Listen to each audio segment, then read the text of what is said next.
नमस्कार सभी को, मैं कुमारी आकांक्षा राय। बहुत ही इंपॉर्टेंट डॉक्ट्रिन का जिक्र हुआ है रिसेंट के एक केस में, जिस केस का नाम है state of Rajasthan versus Ajit Singh and others का केस। इस केस में क्या हुआ है कि राजा बहादुर सरदार सिंह मर जाते हैं 1987 में एक विल बनाकर, और विल में कहते हैं कि all his property will goes to the public charitable trust, namely Khetri trust.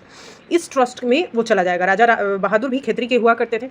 ये सारी प्रॉपर्टी जो है क्यों एक ट्रस्ट को विल करते हैं, क्योंकि इनका कोई लीगल एयर बच नहीं जाता है इसके बाद इसको भोगने के लिए।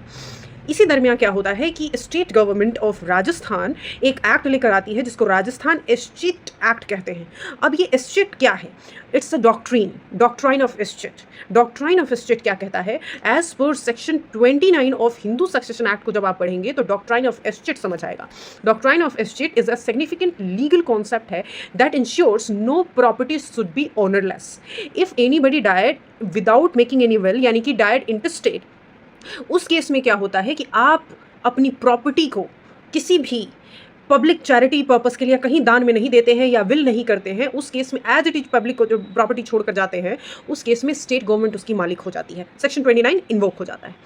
इस केस में क्या था कि इसमें विल किया गया था खेतरी ट्रस्ट के नाम से, लेकिन फिर भी इस एक्ट का हवाला देकर राज्य सरकार कहती है कि हमारा लोकस स्टेंडाई है as per section 29 of Hindu succession act, और हम इसके मालिक हुए इन सारी प्रॉपर्टी के। लेकिन क्योंकि ये ऑलरेडी किसी ट्रस्ट को ट्रांसफर कर दिया गया था, इसलिए ये इंटरस्टेट नहीं माना जाएगा। इसमें टेस्टामेंट्री एग्जीक्यूशन ऑफ प्रॉपर्टी थी, डॉक्यूमेंट था, दैट इज द विल। और विल अगर सत्य साबित होता है, प्रॉबेट उसका कोर्ट ने दे दिया हो, उस केस में वो पूरी की पूरी प्रॉपर्टी उस व्यक्ति को या उस ट्रस्ट को चला जाएगा जिसके नाम से वो विल हुआ है।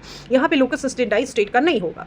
तो ये बात बहुत इंपॉर्टेंट है हिंदू सक्सेशन एक्ट का, कि अगर आपके कोई लीगल एयर्स नहीं होते उस प्रॉपर्टी को इनहेरिट करने के लिए, तो सरकार को प्रॉपर्टी चली जाती है। लेकिन अगर आप विल करके जाते हैं और विल में लिख के जाते हैं, या आप ऑलरेडी आपके एयर्स एग्जिस्ट करते हैं, उस केस में प्रॉपर्टी सरकार को नहीं जाएगी। तो doctrine of estate is that कि no property should left ownerless. The ultimate owner is government of that particular area. इसी तरीके से ये बहुत इंपॉर्टेंट जजमेंट है जिसको आप सभी पढ़ सकते हैं लाइव लॉ से जाकर या फिर एसएससी से निकाल के। जजमेंट का नाम है state of Rajasthan versus Ajit Singh and others. नमस्कार।